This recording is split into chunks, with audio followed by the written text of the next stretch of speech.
Yeah, I mean, let me tell you, it is not going to be hard for me to talk positively about Devin Carter. He's got every intangible that you'd ask for, similar to Stephon Castle. He's the son of 13-year NBA veteran Anthony Carter. Devin himself claimed the Big East Player of the Year award last year, has been a very crucial player on the Providence Friars over the last couple seasons. Absolute dog defender, like two-way impact player, NBA ready-made rotational guard with his ability to impact the game defensively, use his playmaking ability on both ends, incredible feel for the game. You can just tell that he's somebody that's been around the game his whole life and just has an innate ability to process things at a much quicker rate than any player around him, especially at the college level where his like age and experience stood out right away. He has incredible stock production. He is a 6'3" guard and averaged over a block per game two times in his college career. He averages about 9 rebounds per game, which is absolutely elite for a player of his size. And as you can expect for somebody that's doing that much defensive playmaking and rebounding, incredible athlete. I believe he had the tied for the highest max vert at the combine this year, and that pops on tape every single time you watch him. He finished, I think, with 29 dunks on the season. So he's a 6'3" guard, like basically a point guard lead ball handler that's dunking once per game, averaging 9 rebounds, blocking one shot, and getting like almost 2 steals per game.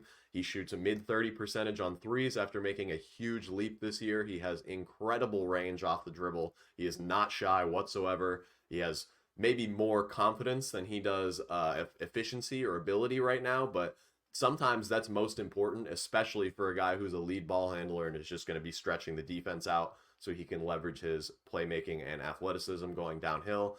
And then defensively, he's going to be able to switch 1 through 3, play every coverage, produce steals. Screen navigation is like absolutely pristine. He plays extremely hard. He makes all the hustle plays, chips in pretty much everywhere you'd want defensively for a 6'3" guard. I mean, to me, he's the most NBA ready player in the class, a clear top 10 guy. I would love if the Hornets were able to land him, depending on how the top 5 fell when they were coming up at 6 here. James, the floor is yours. So you're certainly right. The age stood out because he's 22 years old, which we talked about on the podcast before. That is a risk in the lottery. Yes, everyone will point to Jaime Jaquez last year. You can, like, he was mid-first round, maybe should have gone lottery.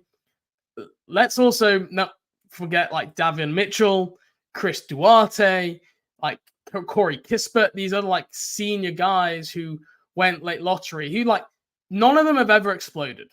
None of them have ever been stars, and that's not what you're going to get. And in the draft 6, do you really want to draft someone who is just going to be a very basic role player? But, like, there is no upside there. Stephon Castle, you have a baseline and you hope there's upside. Devin Carter, you know what you're getting. He is a 6'3" guard with questionable shooting, and he's not really a playmaker. That archetype is rarely an NBA rotation player. Okay? Now, yes, I sometimes see like those 6'3" guards who are super stocky and strong. There's Drew Holiday, Marcus Smart. He doesn't come to me that he's athletic. He's not super strong, and that's something I do have concern about. You say guarding 1 through 3. I don't think he can probably guard threes just because he'll be too small, not strong enough. I still think he's going to be a 2-position defender. Let's talk about the shot. He shot 27% and 29% from 3 in his first 2 years, and then bumped up this year to, I think, something like 36%.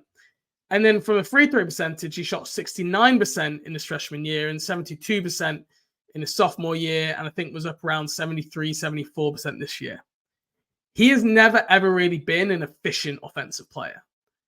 And he had a year this year where those numbers improved, but this is a classic case where you could look back in 5 years' time and go, all the indicators are right there in front of us that he was not as good a shooter as his last year in college made out, and we just looked over those first 2 years like they didn't exist, where for some prospects, we hang it over them. Like, we hang it over them and we judge them for it because it's about your full body of work, not just 1 year. And I do think it's different for him. Like, this year, he became the guy when Bryce Hopkins went down injured. He became like the guy with the ball. And it's a lot easier, I think, to get in a shooting rhythm when you know you're getting a bunch of shots per game. You're the go-to offensive player. You're getting plays run for you. It is different when you're taking like 4 to 7 shots a game and you don't really have the ball as much. You're playing more off ball. And that's what he's going to be doing in the NBA. And maybe he's someone like, will he be able to shoot the same percentage when he's only not in that same level of rhythm?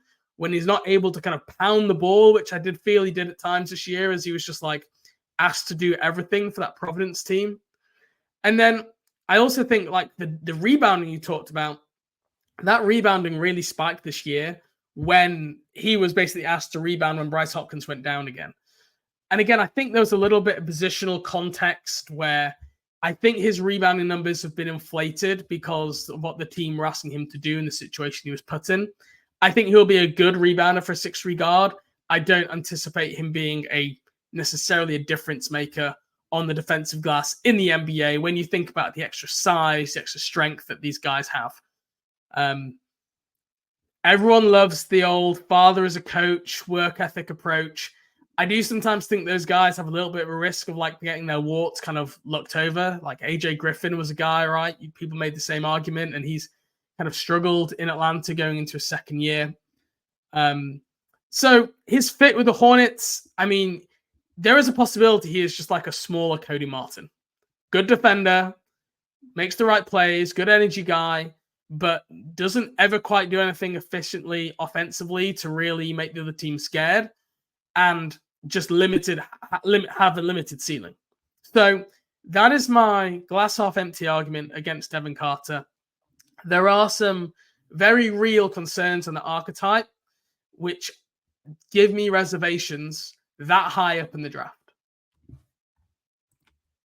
I don't blame you. It's tough to look at his age and then look at the history of players that were drafted in the lottery at that age, especially in recent years, and be able to convince yourself that there's like upside left. Because obviously you expect that a player that old to be like NBA ready and whatnot, no matter how like good they are, but you still want there to be some avenues for improvement, even if they're like small aspects of their game.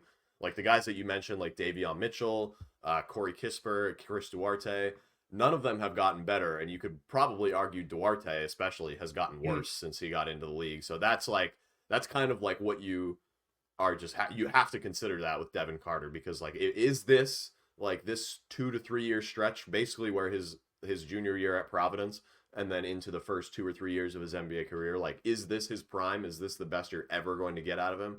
If that's the like line of thinking that you follow, you probably can't draft him within like the first 20 picks.